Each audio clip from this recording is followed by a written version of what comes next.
Welcome back, FM fans. Today we are diving into some multiplayer saves for you trying FM26, whether it be online with your friends or whether you are doing it hot seating on just the one PC or one console version. So whether you love real life rivalries or imaginary rivalries, we'll dive straight into these ideas for you. So let's start with one of the most obvious yet rewarding places to manage, and that is Portugal. And the three clubs to take charge of are Benfica, Porto and Sporting. With all three you have massively huge ambitions as the big three in Portuguese football. Sporting probably the lesser of the three, unfortunately, but in recent years they are really starting to build that gap to the bigger two. So why don't you take them over? They're great for online saves because they already have a familiar rivalry dynamic between them all, as they're constantly bettering each other in competitions, trying to one-up each other. The transfer potential in these saves is also phenomenal, as Portuguese clubs are often seen as selling clubs in real life to the bigger leagues in and around Europe. And the greater upside is trying to turn one of these clubs into a European powerhouse. Yes, between them they have won European trophies, however, they have never fully grasped that mantle and become the best sides in Europe over a sustained period. There are a couple of twists you can add to the challenge to make it a little bit more interesting. Why not rely only on Portuguese born or Portuguese speaking players, so you can still use players from Brazil, etc. Or why not even decide that between you all have to sell one top player every single season, no matter what, to keep it as realistic as possible.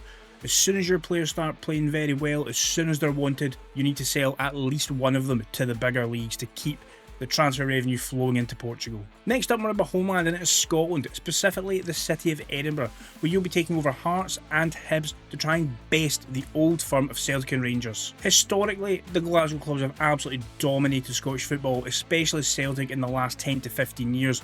So why not take one of the Edinburgh-based clubs who have passionate fans and they all have high expectations?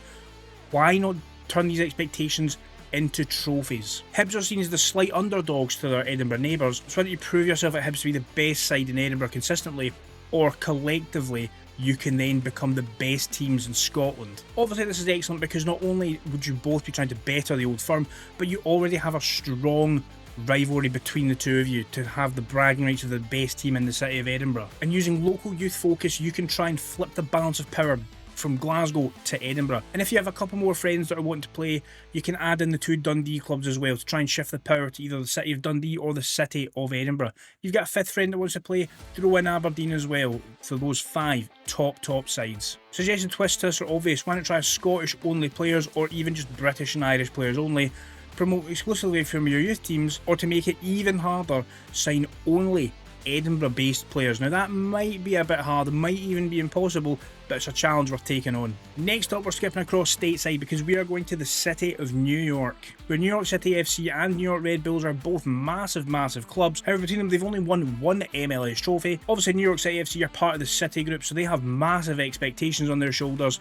They've got the massive infrastructure and the backing to back that up, so they should be an absolute powerhouse in the MLS. New York Red Bulls, however, have traditionally built around their youth development and their strong academy. What makes it a bit more interesting than the European saves is that you obviously have the playoffs in American sports, but also the unique rules of the MLS. You have the salary cap, the roster rules, you've got the draft, you have the designated international players, etc.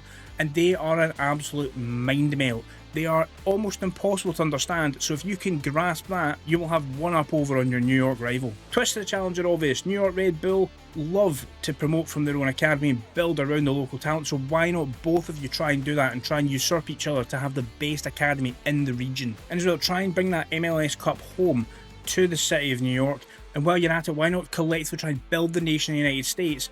Because the World Cup's there in 2026, you might not be able to build it that quickly, but if you build it over time, try and make the MLS the most profitable and respected league in the world, as well as building up the United States national team. And next up is one where we are not actually rivals, but we have a built-in narrative already, and that is the celebrity owners of the English Championship. So we have minority shareholder Tom Brady, the NFL legend that played for my beloved Patriots for many years. Obviously the minority shareholder of Birmingham City, as we said. We also have the most obvious, Ryan Reynolds and Rob McElhenney at Wrexham, who have managed to guide Wrexham from the lower tiers up into the Championship. They'll be a Premier League side in no time at all. And then third is Swansea City, who obviously have Luka Modric as part of the ownership group, but they also have Snoop Dogg, which is obviously an extremely random celebrity to have in there. So we have a lot of American celebrities ploughing money into the English leagues, so why not try and take these 3 championship clubs together, get them promoted to the Premier League, and with that celebrity status turn them into the biggest clubs in the world. At the start of your save, you could quite easily frame certain narratives around your club. Tom Brady, obviously, countless Super Bowl trophies. He wants a Premier League return for Birmingham, and he wants numerous Premier League trophies in his time. Snoop Dogg wants Swansea City to be a global brand known worldwide. And obviously, Reynolds and McElhenney aim for the European nights at Wrexham, the star-studded Hollywood nights that they're used to. Get the European nights and the lights to Wrexham. To add a fun little twist, what you could do is, because they're all celebrity owned and they are stateside, why not try and incorporate some American players into all 3 of your squads, and as well try and boost the global reputation of all 3 clubs. So sign players from different parts of the world where it will increase your shirt sales and overall increase your reputation around the world. Try and add that little bit of extra narrative to the celebrity idea. So there we have it. That's 4 perfect online saves for you to try in FM26. Let me know in the comments down below which one you're going to try, and if you have any other multiplayer saves that you're looking forward to in FM26, and I'll see you next time.